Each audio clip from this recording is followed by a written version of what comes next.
This is the American Intelligence Media.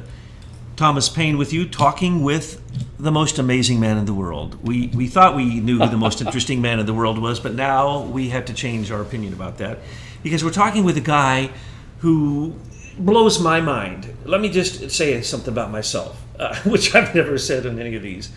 When I worked with the NSA, I had already for years worked with the first computer programs that were out there, from unit record equipment to writing programs in machine language to the most basic of computers. And then when we finally got a computer in the town that actually did all the banking stuff, it was an IBM 360. Now you might laugh because an IBM 360 has less power than your phone, okay? All the banks in the whole town were running this, and I was in a special program, and we had to put on special equipment, and it had everything was on a floor that was all springs, all air conditioned, and there were these giant plates that, oh my gosh, it was like a sacred thing to carry the memory plate over, and you had run on everything on these punch cards, and most of the time it didn't work. Those were the first ones I learned on. Now, I make a joke about Y2K, but I say, now you correct me on this because you're much better at this, but we had 9 registers, right? And so we had to put in a date. Well, we didn't have enough to put in the full date, and we never believed computers were going to catch on. We thought it was a fad, right? I had the first degree you could get called data processing. The first computer degree that I know of was called data processing. It was bookkeeping, basically, right? But I know how, to wire up these machines. And then I went into the military because I'd already become, I had a degree in it. So they went, hey, straight into the NSA, and I made me a systems analyst, and I did all this stuff. And I wrote directly into the biggest computer in the world in Fort Meade, Maryland, okay? And I wrote in all the different languages at the time, Fortran, COBOL, whatever. So when we're talking about code, I know the pain of writing code. You make one tiny mistake, it don't work. Right. You might have to start all over again. That's what it's all about, Mark Zuckerberg. It isn't something you do in a week or two and you can't remember when you did it. Okay? Right. Especially the largest invention in software history. It's interesting, in all these years, nobody's ever questioned that claim. Nobody's ever not a single person in the mainstream media has ever questioned that. His claim? His claim to having done it in 1 to 2 weeks. 767 lines of code, which we know he couldn't write, but we actually now know that Facebook is, how many millions? I don't know. It's like millions by 80 now. million lines of code or something, right? Oh yeah, okay, so I'm making an exaggeration here. By the way, more is not better necessarily. That's right. Source code. And that's what I'm going to ask you about. Because this, folks, is what Mark Zuckerberg cannot answer, okay? And I'm going to frame this because I'm going to frame it in my limited knowledge. And mind you, I worked for the NSA. I worked in the largest computer in the world at the time. I wrote code. I actually invented all kinds of things. And I'm an idiot compared to what goes on now and compared to the man I'm sitting next to. So when I ask these questions... I don't know about that. Well, no, when I ask these questions over and over again, I still can't quite figure them out. I get your answer, kind of, but I can't quite figure it out because the leap that you and your team made caused the little groups that we were in, whether they be chat rooms or whether they be Lotus or whether they be Microsoft, these little groups we were in, which, you have said, well, that's like you go to a file and you access it as a file, and that's no big deal. But you're limited on how many people can go there, especially if you want to change that file. Holy Lord, you want to change the file, now you got a whole other problem that, like this is like analog compared to digital, okay? That's what right. You have the quantum leap in software. So you go from this being able to access a file, which everybody had, and with you and AT&T with their email, you saw the limits of that. AT&T was as big as anybody at that time, so you had to stretch it as far as you could, and that's, you said a minute ago that, you kind of saw the limits there.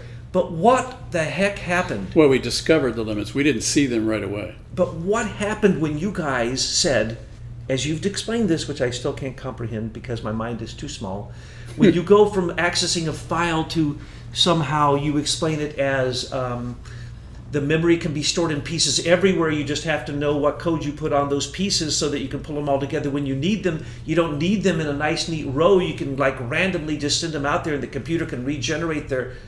Okay, you've blown my mind, and then somehow the file gets changed instantaneously, and everybody has access to, I thought, everything, but if it's all randomly zoomed everywhere, okay, I can't get there.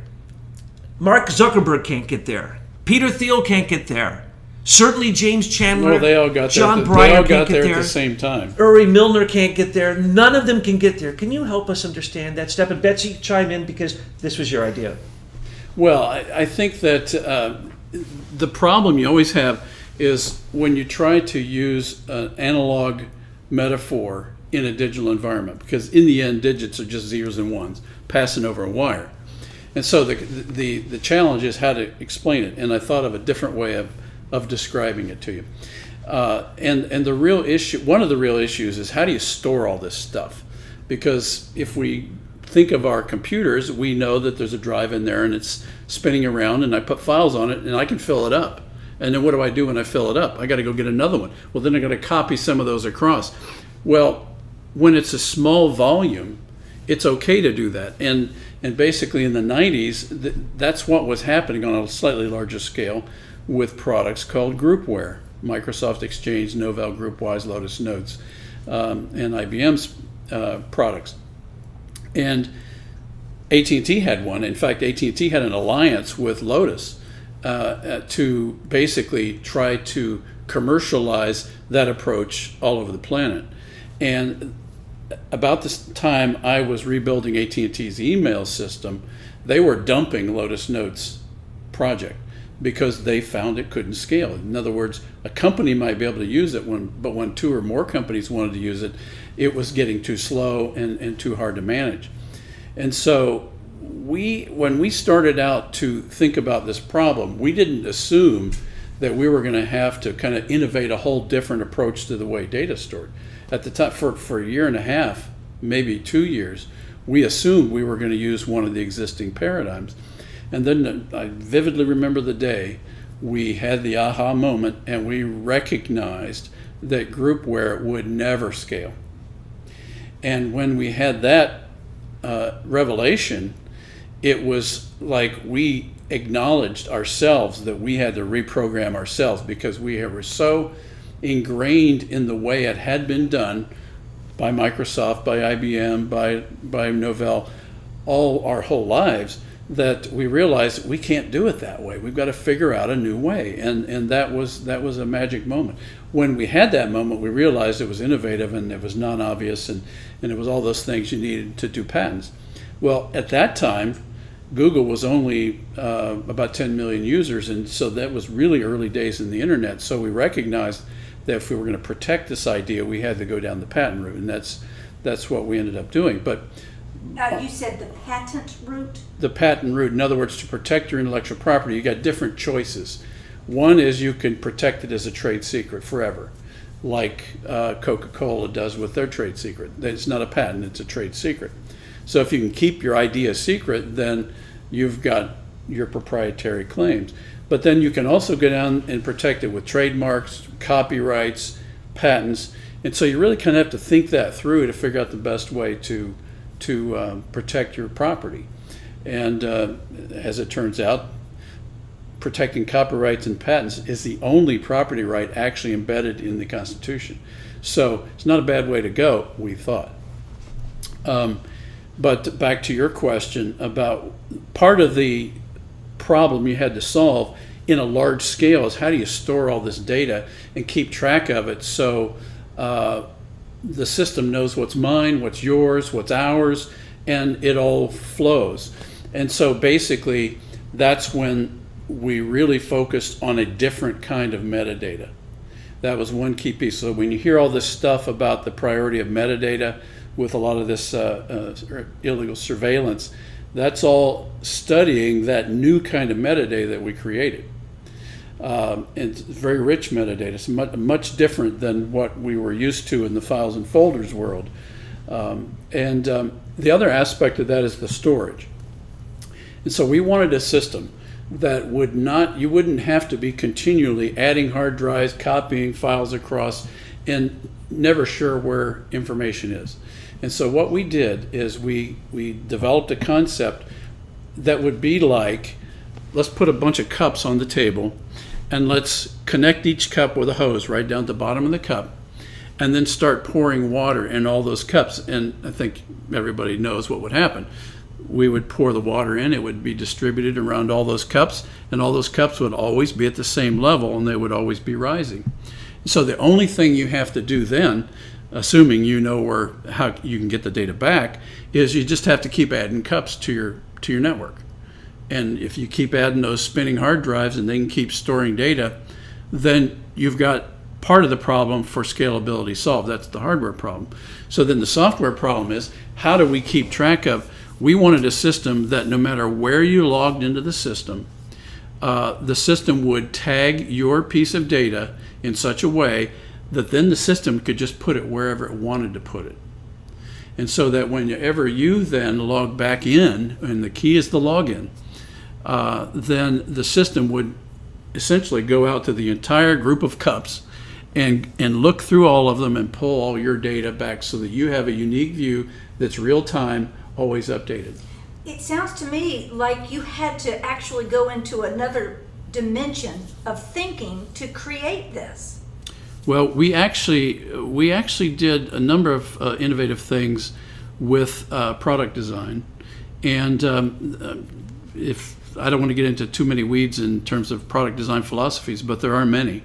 And one of the things that I knew as an engineer and working with programmers is programmers love to get some money and start coding, immediately start coding and figure something out. Well, the problem when you do that is you're working with your preconceived assumptions. And we all knew what we didn't know about how to solve this problem. And so I recognized we're going to have a whole different way we approach the subject of design. And so, let's look at this microphone on the table in the middle. If I have in my mind exactly the shape, size, and materials of that device, then I can just start designing right away. But if I want something that records, but I don't know what it looks like, I don't know what kind of materials it should have, I really don't know much about it at all, but I want it to record, then the other way of the higher scope of design, and this really came out of something called the Bauhaus movement in Germany, is I can either design this microphone by stating what it is, or I can spend the time to define all the things that it isn't. And if I do that long enough, and I'm going to say it's not that PC, it's not this desk, it's not that mouse, it's not any of those things. So I've eliminated those, so those drop off the table. And if I keep doing that long enough, then all of a sudden that design starts to tell me what it wants to look like. And that's what we did. Fascinating. It's like you were the original blue ocean swimmer. You jumped out of the red ocean of what everybody thought it should be. Yeah. And you created this. Now, this took a lot more time than 2 weeks during your term paper and your right. It took us a solid 3 years before we even knew what it was supposed to look like. Fascinating. And then once we knew what it was supposed to look like, it took us another 2.5 years to build it. Well, Chandler came into the point when we knew what it was supposed to be before we had coded it. But all this time you had to meet payroll. Oh yeah, I was raising you millions. raised money? So We've raised a total of $20 million for this project. At the time we filed the patent, it was at $10 million, and we had another $10 million. And you're not doing this out of the goodness of your heart. You're an entrepreneur, so you expect some returns. I have many hundreds of shareholders, no institutions. It's all individual angel investors. God bless you all. And they are still waiting for their payday. Which may come, especially with your win-win plans, both of them. And with From the fact your that- mouth to God's ears. with the rule of law, that's all that would have to happen. So going back to what you were describing, it's as if instead of working from the point in the middle, you started from the periphery. Yes. And which is you had to unthink everything. Didn't you have to unlearn everything you ever knew about programming? Well, we had to do it differently than the way it's done most of the time, because most of the time, if you have preconceived notions of a solution, then you're going to get exactly what you think. And we all knew that what was out there in the world, all this groupware stuff, was not it. We had all experienced that in banking situations and in communication. So we knew what we didn't know, but we didn't know what we needed to know to design this thing. And so I actually designed a whole design approach that involved a little bit of cascade programming, a little bit of extreme programming, in a past life, I was involved with Christian ministry and was quite studied in theology. And I knew from the theological world that there were, in the ancient world, there were kind of two streams of theology that kind of competed with each other but were compatible in a paradoxical way. And one was you define your beliefs by defining what God is. And there was another whole approach that defined God by talking about what God isn't. And I knew that, and I knew in the end the ancient church actually said, well, both of these are true. Exactly. And yet in the design world, most designers attack, okay, this product needs to be this, it needs to be that. And if you make the wrong assumptions, then you get a bad product. And you had at least 4 brilliant geniuses all working, and I think you described with you on this, and then you described how when you realized what, you said it so beautifully earlier, what you didn't know what direction to go, and they all wanted to go different directions, and you had to be the person who reined them all in. I was the guy paying their check, and I was the guy who'd hired him, and I was the owner of the company. And so I created, I tried to create this environment where we would get the best thinking we could from a group of really smart people. So that was the other thing we did. I hired very specific talents in network design, in telecommunication, in database design, in interface design. So I picked these people carefully. And you had other patents, which showed Not at that time. I but didn't have later, any, which yes. showed that you really did have the capacity yourself with working with your team to do this gigantic quantum leap in software development, right? Right. I mean, you have the proof of it. What other patents did high schooler Mark Zuckerberg have? So when we look at him as an example of the extreme difference between the true inventor and these fake inventors who all benefited and became billionaires from it, it is so obvious, because what you're describing here is an indescribable step that has happened that has made human beings able to do something that was unimaginable a few years ago. I was involved in this stuff early on, right? In 2000, I was involved with the guy who worked with Steve Jobs, and he got the credit for pull-down screens for the Mac Classic II, specifically, and he became filthy rich for one tiny little invention. I worked with him, and I worked with all those different groupwares. They all failed because we had to do really big stuff, 10,000 students at a time. They all failed miserably, so I know what you're talking about.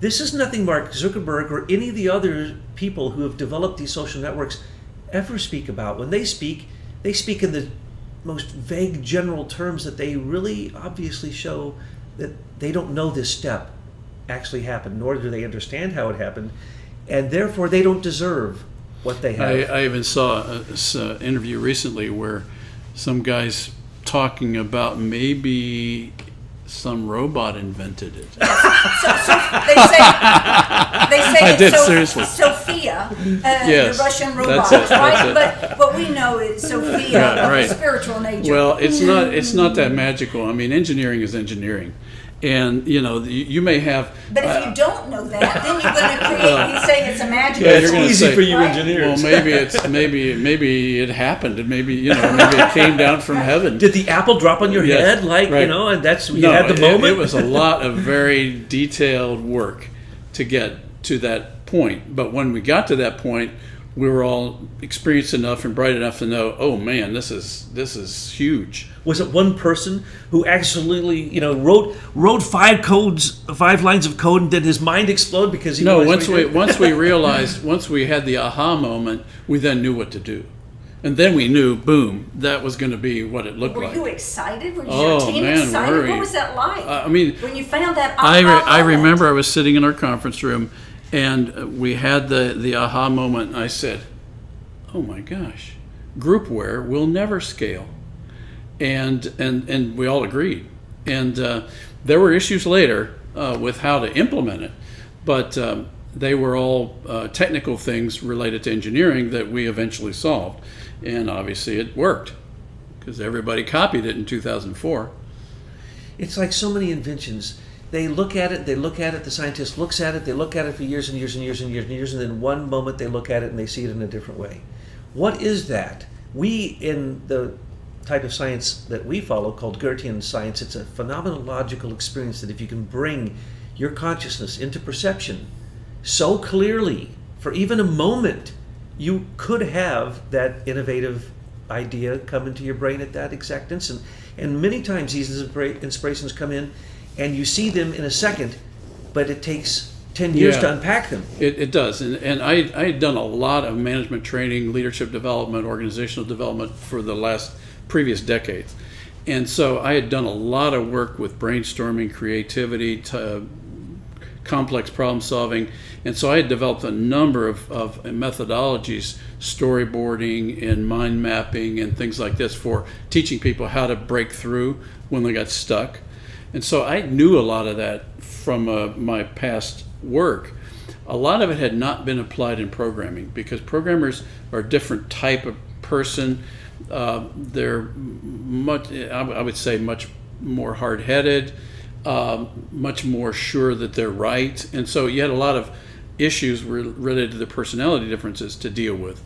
And so one of the things that I know it's true with everybody is that actually we actually developed a name for what you just described, and we called it the Ready, Fire, Aim approach, which we took from Tom Peters. Oh, yes. And so the idea was, well, if you don't know what it's supposed to be, then don't sit there and wait until you've figured it out, because you won't figure it out. But rather take your best guess, move forward and assess. Move forward and assess, move forward and assess. And after you get done, if you reach a dead end, you back up and you go down a different way. And then that's part of the creative process that you just have to go through if you're going to have a breakthrough. And you never know whether it's going to be a breakthrough that takes a month or a year, or in our case, it was almost 3 years. This is so very exciting. Folks out there listening, we have with us Michael McKibben and Thomas and Betsy. We drove down here to Ohio to get his story, but we want to put his story on video. We have our cruise coming in tomorrow, and we will be giving you several videos. Look forward to it. And it's very important that you push this information out to your social network community. Michael has spent a lifetime waiting for his day. He's given us, as a people in America, a beautiful gift, and now we have the corrupt people in Washington trying to take that gift away from Americans and from all humanity. Now, I know you people out there, you are fierce truth warriors. Push this audio out. Educate your audience and tune in soon for the visual where Thomas and Michael will talk about Facebook and its origins. You had something to say in closing? Yeah, Betsy, you are so right. Push this out, and you're even more right in what you just said, is that we want to replace Mark Zuckerberg, the robot face, with Michael McKibben's face Yes. in these videos And that we're doing. isn't he just a warm and remarkable human being? I mean, He's obviously the real deal. The real whereas deal. Whereas you look at and that, why isn't I he believe teaching at a university? Or why isn't he at the entrepreneur organization up there teaching entrepreneurs how to do this kind of thinking? why isn't he in the White House like all the other guys who got the credit for what he did? Yeah. He's supposed to be in the White House controlling the world. And, Yes, and but he would never do that. the tech because- city in China, the tech city in Russia, he would have been right there with all of that had he just needed to be more corrupt. I was, my code was, but not me. That's right. That's right. But we want to replace that face of that robot Mark Zuckerberg with your face. Look, about Mark, I don't wish him any ill will. He knows, but I do. I know you're a good Christian man, but I do. He knows what he's done. He knows what That's his 'cause you're crowd a has former done. Jesuit. Okay, look, this is all fun. Let's let Michael have the last word. Wrap it up, because we got to get ready for our cruise tomorrow. That's right. I don't wish Mark any ill will, but I think the choices he's made, he's going to have to live with.